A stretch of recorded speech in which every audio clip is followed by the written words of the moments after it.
nkuko nari nabemereye mu kiganiro himbaza yuko nza kubazanira umutumire wa mutumire yamaze gushika muri studio ya televiziyo Heritage mu kiganiro himbaza. Uwo mutumire asanzwe avuza gitaha yitwa Avicenne Hozagara.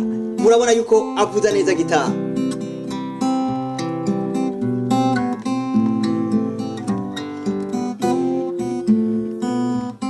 Ico ndagusaba gusa ubandanye dukurikirana, uraza gutahura byinshi kandi uraza kuryoherwa cyane n'umutumire wacu, kuko mu kiganiro himbaza dutumira abatumire bo mu kiganiro cyo arico himbaza.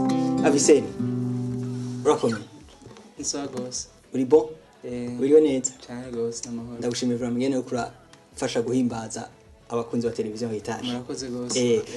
Avicenne, urashaka utubwire gatoya, utubwire gatoya kubijanye na Avicenne, ninde, koriki, utubwire amajambo make?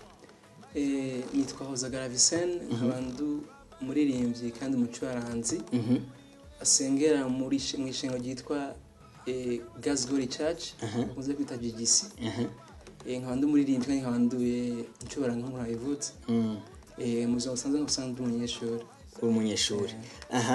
Turaguha ikaze mu kiganiro cyacu himbaza cuno munsi. Murakoze gose. Umva mu kiganiro himbaza ubuzima bwacu no guhimbaza gusa. Ku buryo abatumire dutumira n'abantu bahimbaza. Ariko nashaka mbere ko dutangura kwanza ubanze turirimbire, ucuraranga uririmba akaririmbo kambira amatwi tubandanye. Okay.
Urakoze cyane Avicenne. Mbega wewe nabona ko uraririmba kandi ukavuza gitara, mbega watangiye kuvuza gitara byagenze gute?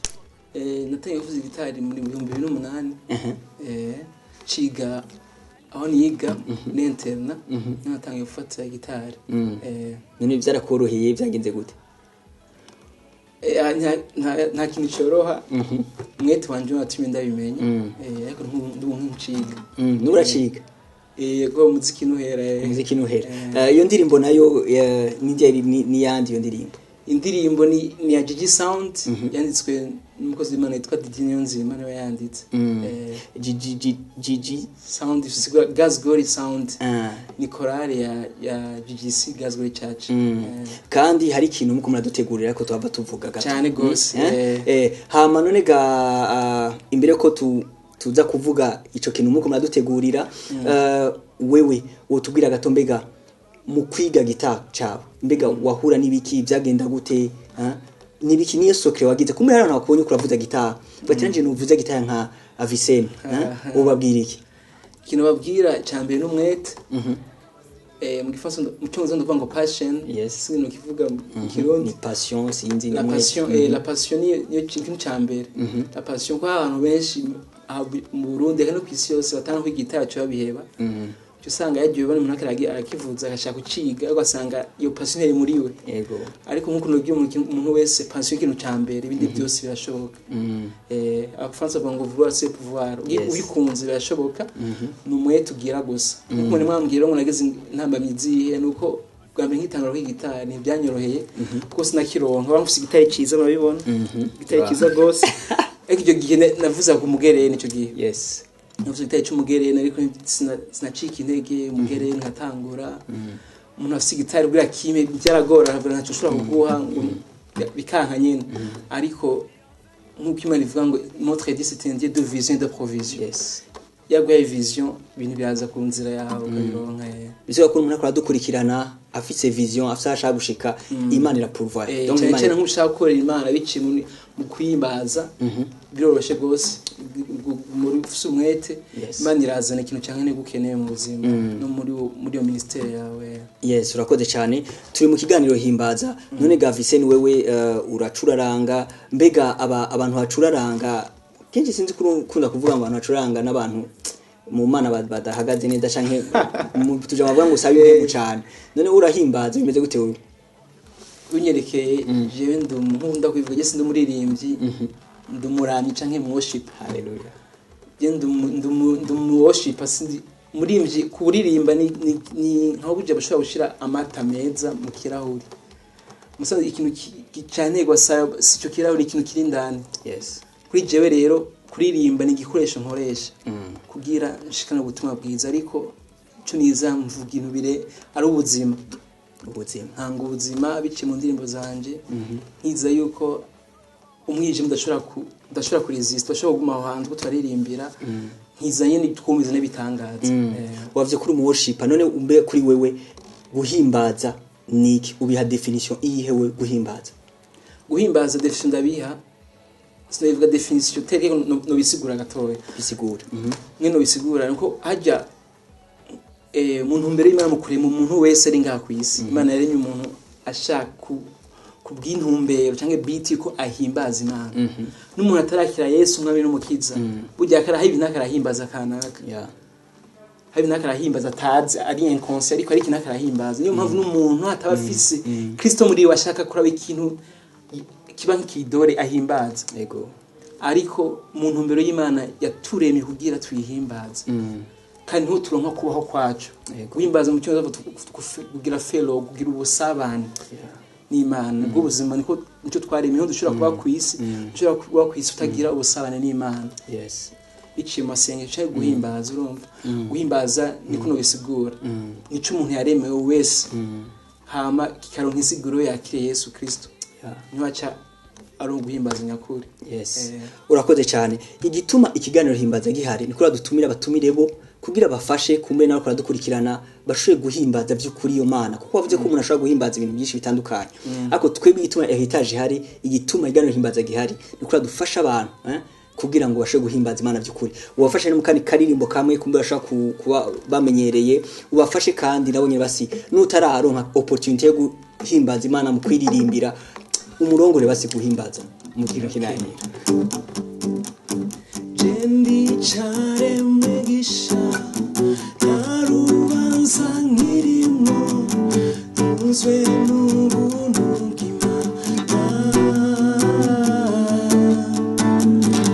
umutima uzuye umunezero ushitse tuzwe n'ubuntu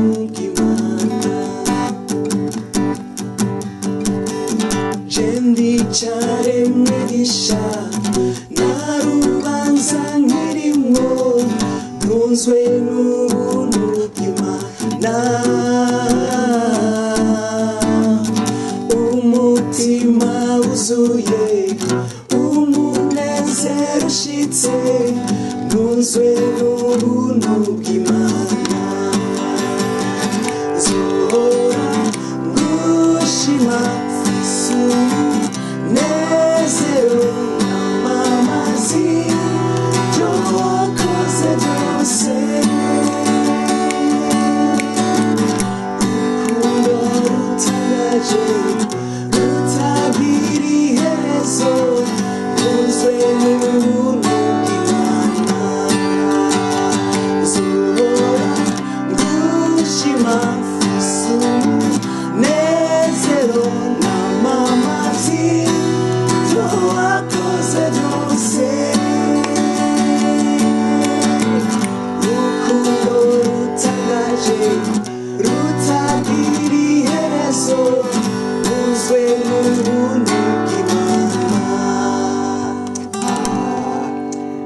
kurakurikirana televiziyo Etage, ndizera neza yuko uri kurahimbagwa ukurafashwa izi ndirimbo zonyene gusa.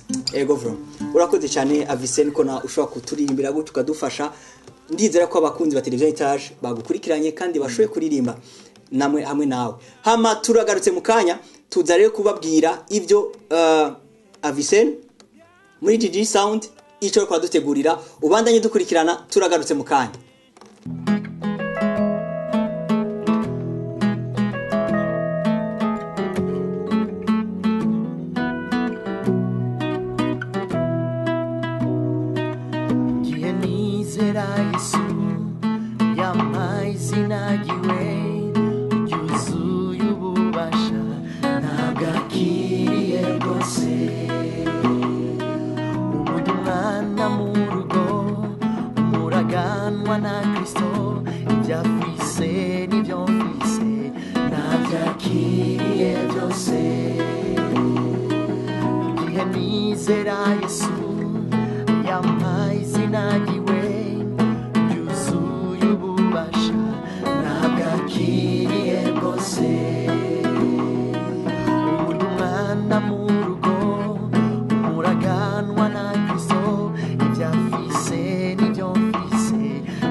Ndizera neza yuko uhejeje kuryoherwa nako karirimbo. Turagarutse rero nkuko nabibabwiye, turi kumwe na Avicenne, akaba yavuze ko ari umu worshiper. Yes, hamasanzwe kandi acuraranga. Hama hari ikintu bari kwaradutegurira. None ga Avicenne, wo tubwira gato GG Sound muko mudutegurira iki? GG Sound wo twategurira kwa Mungu wa Munguza ejo tariki 26 z'ukwezi wa gatatu isaha 10:30 kwishenge gitwa GGC Gospel Church biri mu Kigobe impande y'abascout barahaza abantu benshi nka musaya cya Bujumbura. baratumwe gose turafise evenement yitwa worship in glory guhimbaza mu bwiza bivuga mu kirundi turabatumiye mwese ibidasanzwe bizokoreka aho umugwi umuziki sound zubarongora mu bihe bidasanzwe byo guhimbaza umwami wacu Yesu Kristo biciye mu ndirimbo zitandukanye n'ibindi migwi itandukanye iva muri by'igisi nyene none itandukaniro rihari y'indi misi none indi misi ni mwa worshiping and glory ntimwahimbaza mu bwiza itandukaniro riri he okay n'indi misi duhimbaza mu bwiza imisi yose ariko uwo munsi bizo bidasanzwe ku munsi wa Mungu uvuga ejo tuzofata umwanya ukwiye aricyo dukora cyonyene guhimbaza umwanya ukwiye zo bihari guhimbaza gusa nta kindi zokora ni guhimbaza nkuko twayivuze guhimbaza mu bwiza bw'umwami wacu Yesu Kristo bizwa kwa Mungu ngo yavuze tandukanye rihari nuko tuzohimbaza umwanya muremure tubifate nyene abana seriously umvise wowe ufise ukene wumva umyote guhimbaza Imana umvise ko Avisen ico kibazo cawe aracishuye none bizoba ari wavuze ko ari sezo saa 10:30 mbega kwinjira bizoba ari ku buntu bizogenda gute kwinjira ni ku buntu gose wese muri aho ikaza abantu bamwe bijumbura mwese kwinjira ni ku buntu none by'ukuri umuntu akora gukurikirana muno mwanya ivuga ati by'ukuri abantu hazoba ari iki ikintu special basi ubabwira ikintu kidasanzwe basi hazoba ari iki hazokora iki murakoze gose cyo twizera ngo nababwiye bwa mbere nuko ari edition ya gatatu bwa gatatu y'evenement iba ku mwaka umishengero wacu mu gatatu ibaye nkuko mande medition yaheruka intaye n'utwumiza n'ibyo byaba twumva intaye zitandukanye bitanaza byakoreka wotubwira muri make ibyo byarakoretse by'ukuri mu by'ukuri twumva intaye zitandukanye zadushikiriye yuko abantu baza bagwaye bakakira gukira kwabo abantu baza bumva bihebuye ariko bakumva baronse inkomezi muri Kristo hari abantu bakira Kristo biciye muri uwo mwanya dasanzwe twafata intaye nyinshi kweri kabisa kandi hari ikindi novuga cyo twizera nuko umwije abantu ushobora kuresista abantu tuzuba turakora ibyo bikorwa umwami ntiyazoba ari mwimene ntiyazoba ari kandi ariteguye gukora ku buzima bw'umuntu wese urakoze cyane wowe kuradukurikirana wumvise yuko muri iyo evenement worship in glory umuntu agwaye arushe aremerewe arakira araruhuka rero rendez-vous naho nyene kuri GGC hazoba hari ico giteramo uzobo hari numva by'ukuri uwumva unyotewe guhimbaza Imana guhesha icubahiro Imana uzoze ubasange wavuze ko ari hehe mu Kigobe impande y'abaskuti Kigobe uciye kuri NS impande y'abaskuti cyabona urabona mu byanditse Gas Glory Church bose barahawe kazi urakoze cyane akajambo kanyuma wababwire mbere ko ndakurekura kwanza tubandanye n'icimbaza ubabwira iki kuri kubijanye n'ico giteramo akajambo kanyuma juste abo kwadukurikirana ico gitabo kintu babwira nuko mpwemu yera azobari ugira agufashe kandi afise mbisha agutekereye sumuko atwumviza wadukorekana ngaho etage ndagutumiye uze witeze bidasanzwe nkuko bavuga ngo mu cyongereza heart open wide muze muguye imitima yanyu mwemera ikintu abateguriye kizubafasha biciye mu gutaza no guhimbaza umwami wacu Yesu Kristo murahawe ikaze mubandanye mudukurikirana rero ikiganiro cyacu imbaza kiracabandanya mubandanye muheza gigo urakoze cyane